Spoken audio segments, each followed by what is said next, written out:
Hi, this is Ryan from Honolulu. It is the 12th of September 2022. So as I think I'm making progress with my kids, explaining to them about my gender,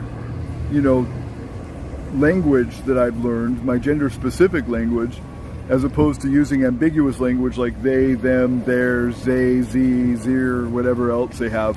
About 36 different pronouns out there, maybe even more. I think there's actually like 72 pronouns now that they're trying to use in the world today, in the world we now live in. And I was just trying to explain to them, for 45 years, I've always spoke a certain way, with certain grammar, with certain, adjectives and certain pronouns. And this is how I was taught. This is how the universities teach it. English professors like Camille Camille Paglia. She's a educator, Yale educated scholar. All these other language teachers teach about the way English is used, and this coercion of trying to change the language the way that it's being coerced via law or via force is just wrong. But not only that, I was talking about how Spanish, this is something that I went over with my ex-wife today, about how Spanish is very gender specific. And I'm like, so if this isn't a new language, she says it's not a new language, it's, basically just 6 words, that we have to change in our language, but it's not like a new language. I'm like, well, what about Spanish? I've tried to learn Spanish since I was 13 years old. I do terribly with Spanish, but I'm learning. I've made some progress. But, if people were shaming me or indicting me for being hateful for speaking Spanish wrong, I would be discouraged to even try, And when I do try, like with these gender-specific things that the new culture now is trying to push, and I do try to, address people by their specific pronouns and so on and so forth, but when I mess up, I get heavy persecution, heavy punishment for it, like flip outs and stuff. And so I asked her, I'm like, if it's not a new language, and she says it's not, well, what about Spanish? What about French? What about German? What about these gender-specific languages? So let me just go into that a little bit. I want to describe my point here. Boys have a penis, girls have a vagina. And that's how I was taught.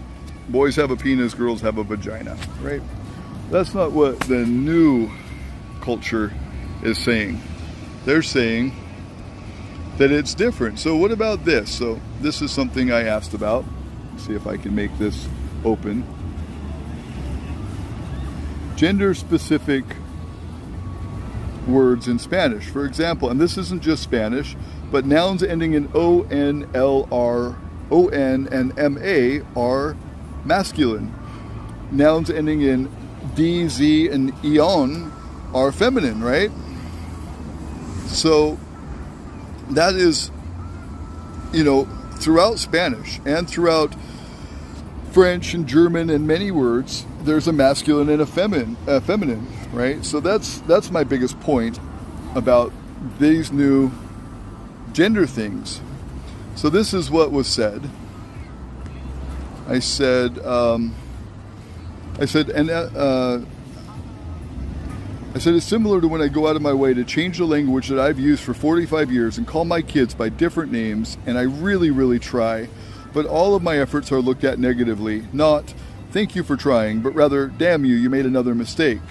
And I said, if I were learning Spanish and the people that I were talking to were negative about me trying to speak their language rather than helpful, I think I would avoid using Spanish. Fortunately, everyone I've tried to speak Spanish to have been ultra supportive and never negative when I make mistakes. Yo quiero aprender mucho más español, poco a poco. Right? I want to learn more Spanish, much more Spanish.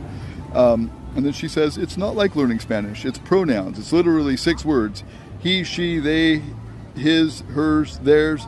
Words you already know. I'm done discussing this pronoun thing with you. I said to her, grammar in Spanish is different than grammar in English. Like the fact that Spanish, German, French, and other languages have gender-specific nouns, and that has been difficult for me. Amigos versus amigas. What's the trans version of that? You see, trans language It's like its own language, and I'm just learning. So this is what it comes down to. I mean, if I was Spanish and I've wanted to be more Spanish speaking, more Spanish fluent, wanted to live in Mexico longer. I've lived in Mexico for 6 months, lived in Puerto Rico for a year. I love the Spanish culture. I love their language. That's what I love most about it in some ways, is their language and their manner of speaking and the beauty of it, the elegance of it. And I love their gender specific, respectful terms that they use for respecting a male versus respecting a female, things like that. I think it's a brilliant way to organize language. But like Elon Musk said, these new pronouns are an aesthetical nightmare. And it would be more so if you were German, Spanish, French, or otherwise that have these gender-specific nouns. So that's my point. I don't know if people will ever get it. I definitely don't want to have an aversion or a disagreement or a barrier between me and my children, but it seems like I can't help it. Because the only way for them to accept me is for me to agree with everything they believe in. And if I don't agree with everything they believe in, that, for example, gender is changeable, I don't agree with that. That's not something I accept. I don't believe gender is changeable. I believe that there are masculine men and there are feminine men. I believe there are masculine females and there are feminine females. But I don't believe gender is changeable. I just don't. I don't think I ever will. It's not what they teach in college. It's not what they teach in biology. It's not what I've been taught my whole life. And so I can believe differently and still have respect for them. Remember working in Sensible, Washington with a guy named Ryan Blackhawk. The guy was born a female but had changed over to being a male. And, he presented himself. He had a beard and the whole works. He was a male. And I called him by he because I never knew him as she. And we had good respect for one another. We worked hard together on these campaigns to legalize marijuana. And we never had a problem. But, it's harder when I've known somebody their whole life. In fact, I was there when the birth certificate was written out. And on that birth certificate, it was noted as being female. The person was noted as being female. And then their whole life, they're female. And then all of a sudden one day, within the last year, not even a full year, now they're something different than female.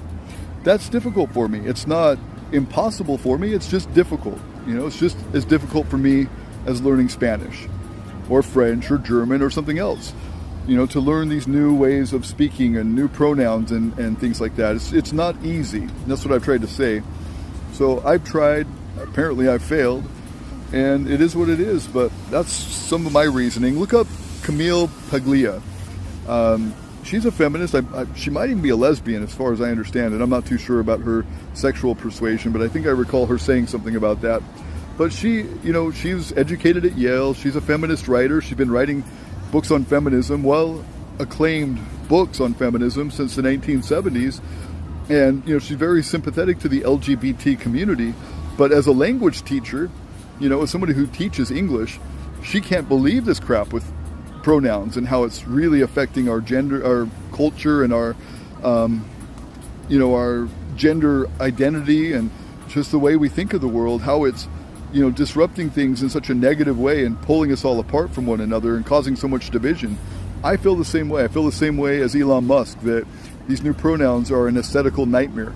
Really makes communication difficult.